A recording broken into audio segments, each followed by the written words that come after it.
Hi, my name is Bill Coltis, the host for Turn the Page. This is a TV series dedicated to writing, writers, and anything that's connected with it. And for this week's show, we have guest Helen Escott. How are you doing? I'm good. Thank you for having me. Oh, this is going to be exciting, I think, you know. This is a great show. I love the idea for the show. It's fabulous. Yeah, and I got to tell the viewers, I got to start off the fact that we were together, I'd say about 6 or 7 years ago. Yeah. Had a writing course with Matthew LeDrew, and 7 years later, you've got 8 books out and I've got 1. Well, I did my homework. Always an overachiever. Yeah, well, and also I think it smacks of discipline, because, you know, I'm not like that, but you do have some kind of a discipline pattern or a way about going about things. Yeah, well, you know what, I've had a career in the media and I had a career in the RCMP, so I was used to deadlines and discipline and turning work in on time. So when I started writing, I took the same approach to my writing, and I decided this was going to be a job. And it's not a hobby, it's a job. So I set aside 3 days a week, Monday, Tuesday, and Wednesday, where I write. I don't take appointments unless it's like a medical appointment that I can't change. I don't take phone calls in the daytime. I had to, once I retired from the RCMP, you know, and I had to teach those around me that you can't phone me in the middle of the day, I'm at work. I can't go pick up your laundry, I'm at work. I'm, you know, so you have to be very strict with your time, because especially when you're retired, people will steal your time. They'll always say, oh, it'll only take 5 minutes. Nothing ever takes 5 minutes, ever. You mentioned the RCMP. I might just talk about that a little bit, and then we'll go into your series of murder mysteries.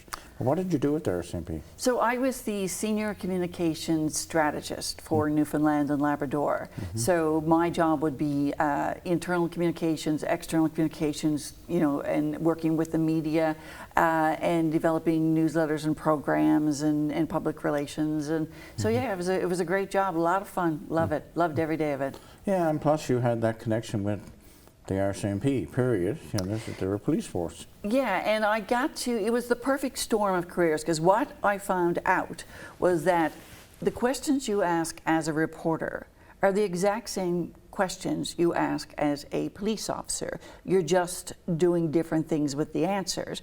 As a reporter, you know, you're asking the who, what, when, where, and why of every situation. Police officers are asking the exact same thing. They're just doing different things with the information, and they're going in different directions of what your answer will be. So I had the privilege of working with some amazing investigators, just amazing, with amazing minds, analytical minds that could go into any type of crime and knew exactly the questions to ask. And watching them was like a master class in how to do it right.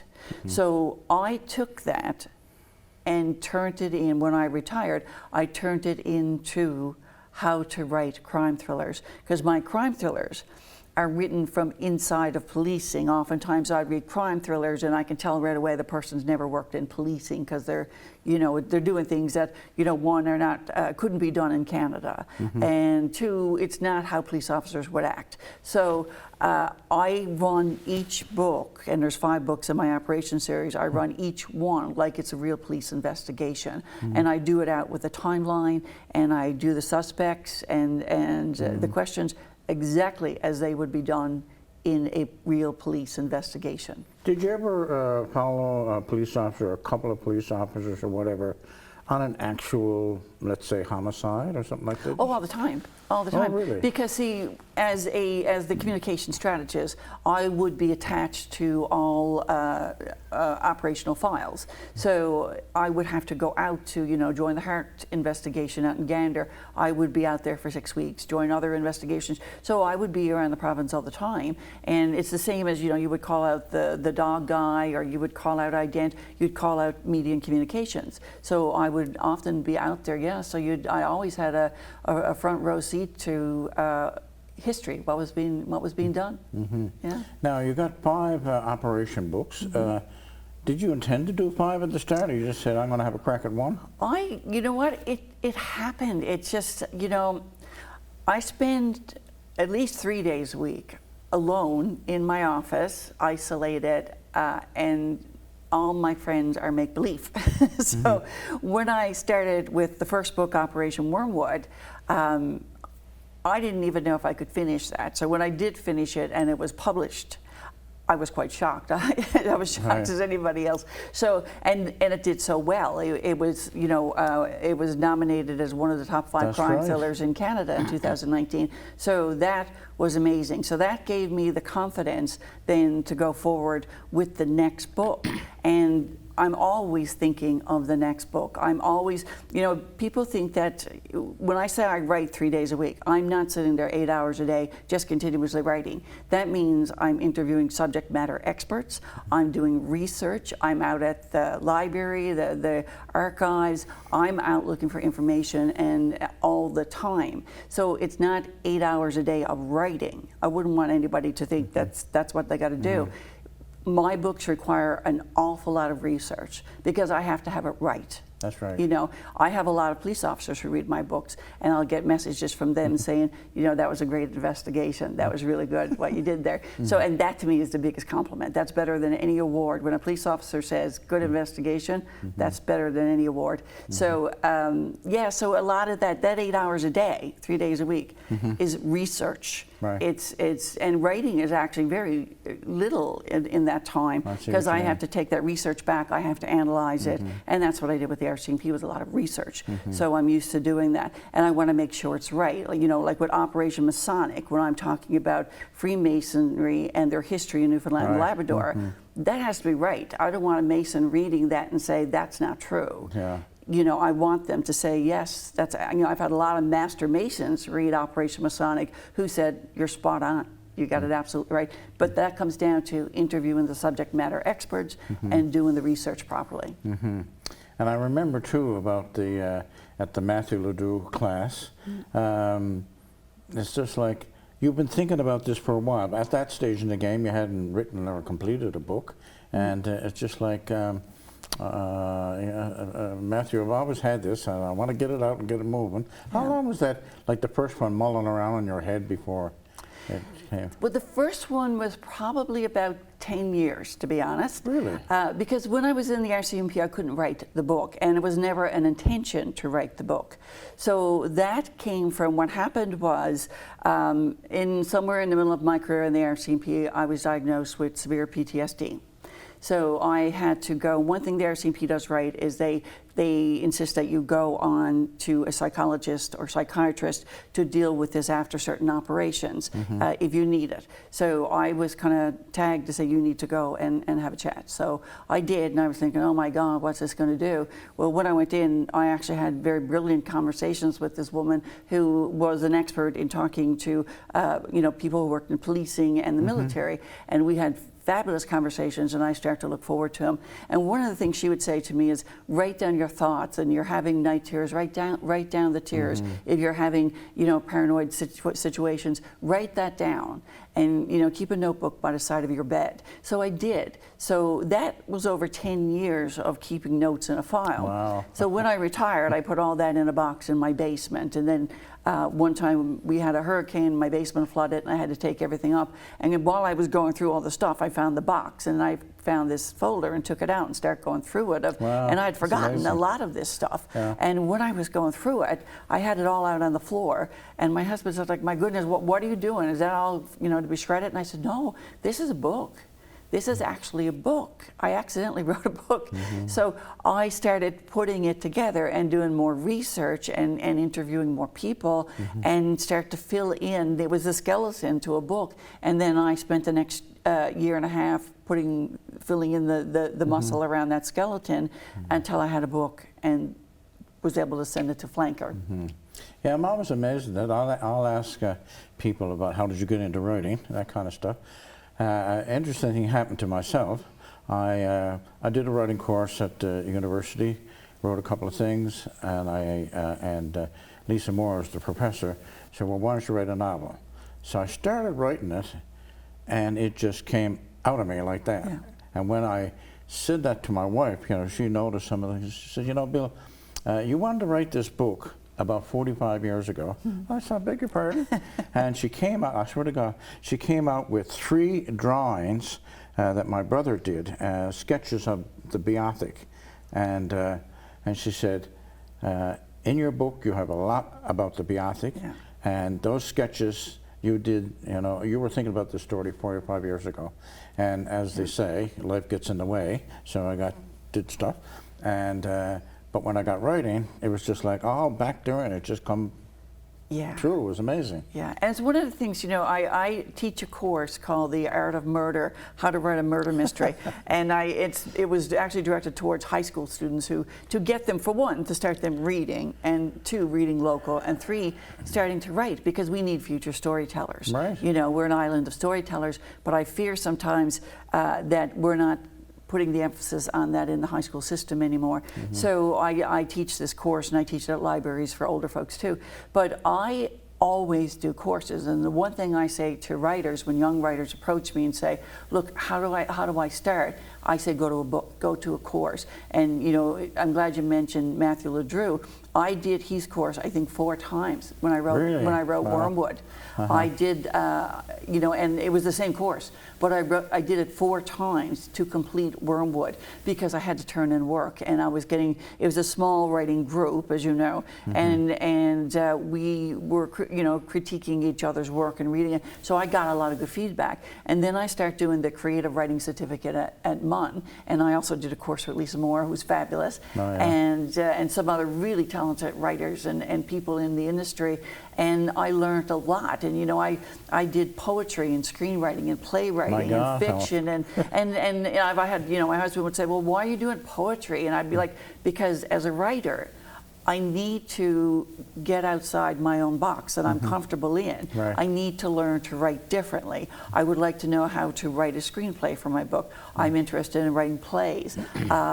I never was interested in poetry until I did the course, and then I found out I love poetry now. You know, I read poetry all the time. It was something I didn't know before, so it was something new for me. So as a writer, you can't just stay in your box. You have to get outside and do different things. Even if you don't like it, even if you don't like poetry or screenwriting or playwriting, do it just to challenge yourself to see if you could, because you just can't keep writing the same way. You have to grow and learn. In order, like when I read Wormwood now, and then I read the last book, Masonic, I could see the difference in my writing, and you have to grow as a writer. When you said about poetry, we had Michael Crummy as a guest. Michael was obviously well known and very successful, but he's got several books out on poetry. And I said to him, Jesus, Michael, you know, I said, my idea of poetry is 1, 2, 3, mother caught a flea, flea died, mother cried, 1, 2, 3. And he said, that's in my second book of poetry. At any rate, you know, he said, I write poetry all the time. Yeah, you know? I do. And you know, one of the things I got from the poetry course, you know, I wrote a little bit of poetry in the course, and you know, the instructor said it was very good. Now, I don't see me ever publishing a book of poetry. But the one thing I did do was I started a series on my social media and TikTok of poetry in the woods. And what I do is I take classic rock songs and I read them as poems when I'm out, because I hike in the woods all the time. So I pick some of my favorite songs and I read them while I'm in the woods, but I read them as poems. So when you take something like anything Bob Dylan did, or the Eagles, or you know, you take Pink Floyd's The Wall, you know, written by one person, you know, all of these, the most famous classic rock songs of all time, normally written by one person, maybe 2 people. I mean, Bruce Springsteen writes all of his songs by themselves. Then you look at some of the pop artists today, and it'll be like 15 writers, and the song is only 8 lines long. And I was like, did y'all get a word each? Like, how did this work, right? How does this work when there's only 8 lines in the song and the rest are all ooh-ahs? And then you look at something, you know, like Bob Dylan's Lay Lay Lay, or you know, Bruce Springsteen's Born to Run, or, you know, anything by John Denver, or, you know, Glenn Fry, and you read it as a poem, and you realize that poems are songs, and songs are just poems. And the series has gone over really well, and a lot of people will message me or comment on social media and say, you know, that's always been one of my favorite songs, but I never heard it as a poem, and now it's taken on a whole new meaning. So, you know, even though, you know, I love Keats, I don't read Keats all the time, but I listen to classic rock all the time, and that's where my inspiration comes from. And of course that gets into it's almost like a cliche when a young person comes by, like, "Are you got any advice?" And usually what people say, "Well, just write." Yeah. You know, and I can remember interviewing Ken Harvey, who very successful writer, good ways back. He said, "I don't care." He said, "I'll write a pamphlet. I write anything." Yeah. And I'll write an ad. He said, "But I'm writing. And I was very successful, and I guess it kind of fits in with what you're saying too. I mean, you just write a lot, you know. Yeah, and when people ask me, you know, how do I start? I always say, to be a good writer, you have to be a good reader. Pick the genre that, I don't care if it's, you know, it's crime thrillers or historical fiction or fantasy. Read. Set aside hours a day to read. I read every night. I sit down at 9 o'clock with a cup of tea and a candle lit, and I read till I'm ready to go to bed. And I read a lot of Agatha Christie and Dorothy Sayers and Dan Brown, and you know, but I read a lot of books. And I don't stick in one genre. I love biographies, because if you read biographies, it's the best way to create characters. Because when I create a character in a book, I do a 21 questions with each of my characters. So I need to know, what is your full name? What religion do you have? Oh, wow. Who are your parents? What do they do? Where were you born? What was your childhood like? What was the career you wanted? What is the career you have now? What are your thoughts on politics? Because if I have a character who is, say, strict Roman Catholic, brought up in a strict Roman Catholic home, they are going to think differently than someone who was brought up as an atheist, who has no religious beliefs at all. They're going to see the world differently, in different eyes. So you just can't have the character have every character having the exact same views, because that's going to be boring. You need to have the conflict. So if I have an atheist and a strict Roman Catholic and a good Pentecostalist over here, then you're going to have some interesting conversation, and they're going to see the world in 3 different ways. So I need to know, when my character goes into a room and talking to a person, where are they coming from? You know, what's their political beliefs here? Do they instantly like the person because they relate to them? Or do they dislike the person because they don't relate to them? So it's very important, and you get that by reading a lot of biographies. Those 5 books or so, we should mention too, that it's been optioned by Mary Sexton, Rink Rack Productions. I mean, it's exciting to see your first book out there in print. Really exciting when you come across this business. Someone's going to take it and maybe try and get it into a TV series or even a movie. Who knows? Yeah, it's so exciting. And I saw Mary Sexton and Rink Rat Productions co-produced the movie Maudie. And it had huge stars in it, you know, Ethan Hawke and Sophie Hawkins. And when I watched that movie, I thought, this is brilliant. This is brilliant. It was done here in Newfoundland, produced by a Newfoundlander, and I thought, she's the one. She's the one.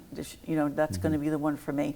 And when I had my first meeting with Mary, within 30 seconds of sitting down with her, I knew right away. I knew right away, she's going to do it. It's going to be amazing. It's going to be amazing for the province, for tourism. It's going to be amazing for me as the author. It's going to be amazing for the industry. You got some vision, Helen. But she saw the vision too. And as she was telling me what she saw and where it would be filmed and when and all this, and I knew right away I could see it, and I knew she could see what I seen. So she had the same vision, and it was we're two very much the same people working in the same direction. So I knew she would take it and she would do something great with it. So, you know, I'm really looking forward to, and I guess when a book is optioned, what it means is she puts together a business case and goes to the networks and goes to the streaming services to say, look, we have this fantastic idea for Newfoundland, and they just give you the money to develop it. But you know, Newfoundland and Labrador are the Hollywood of Canada. I mean, the Hallmark movies are made here. Disney did the Tinkerbell movie here. You know, we have the whole CBC is held up by Newfoundlanders and Newfoundland shows. You know, there's Irish 22 Minutes.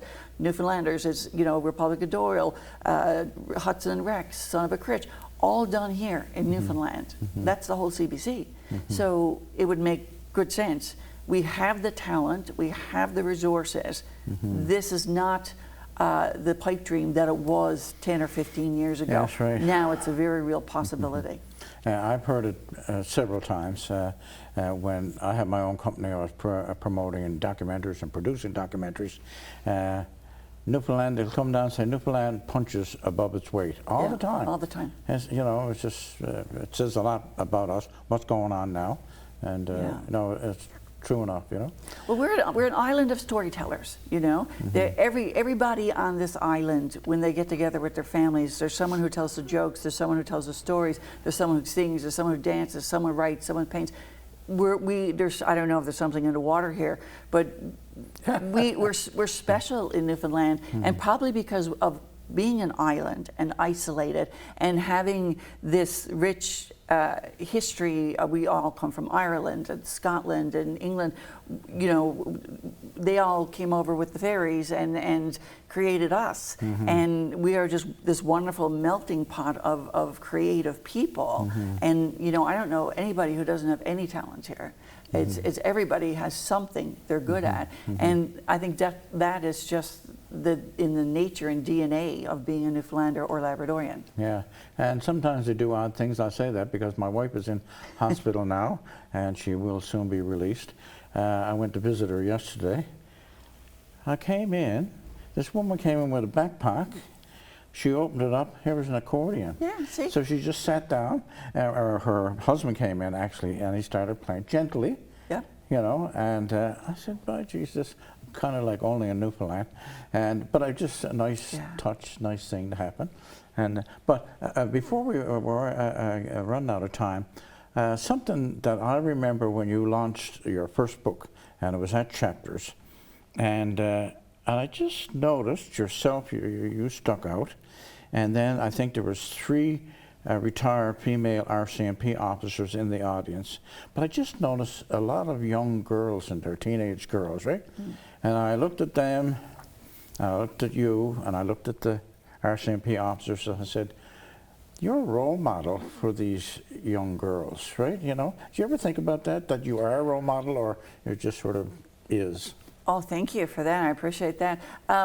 I do, actually, because, you know, when my daughter is 23 and I have nieces that are also around her age, and I always think, you know, I was very aware when my daughter was small, when she would watch me, you know, putting on makeup or doing my hair or getting dressed, I was very aware that she was mimicking everything I was doing.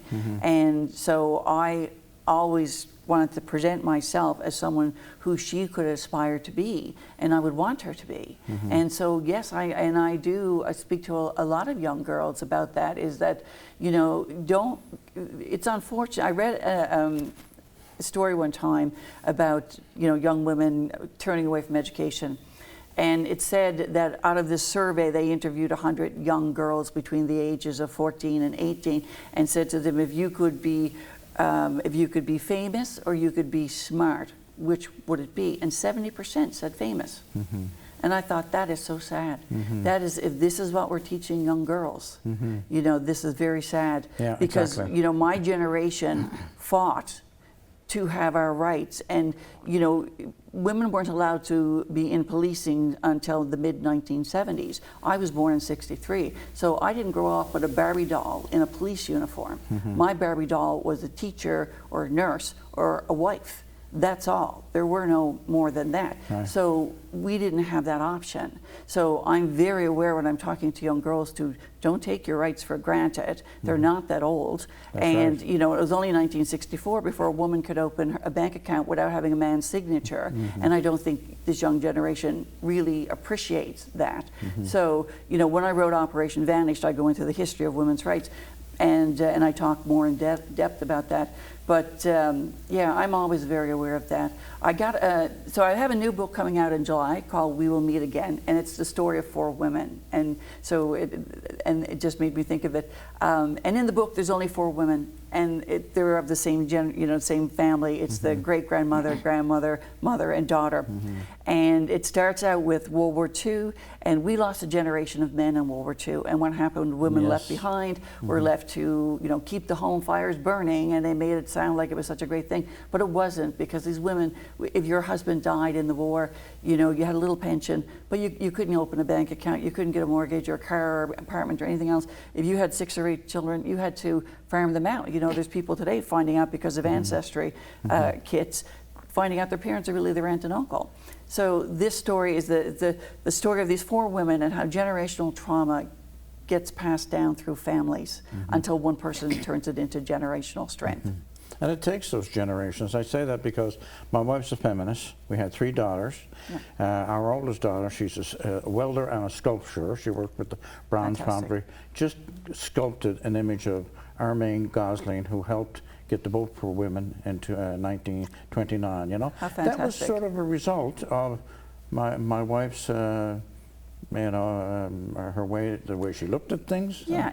And I've always been a feminist. My husband's a bigger feminist because he wants for my daughter exactly what he wanted for our sons. So I think we're all feminists now. Yes. Well, Helen, we've come to the end of the show. I can't believe it. And we didn't talk about some other of your stuff. But anyway, lots to talk about. Your books are doing good, and this whole business of maybe being into a TV series is so exciting. It is. It's everything you dream of as an author. Very good. Well, thanks very much for being on the show, Helen. It's great thanks for talking to having me. Always good fun to see you again. Okay, great. Well, that's it. That's another episode of Turn the Page. I hope you enjoyed it, and make sure you tune in for our next show. Good night.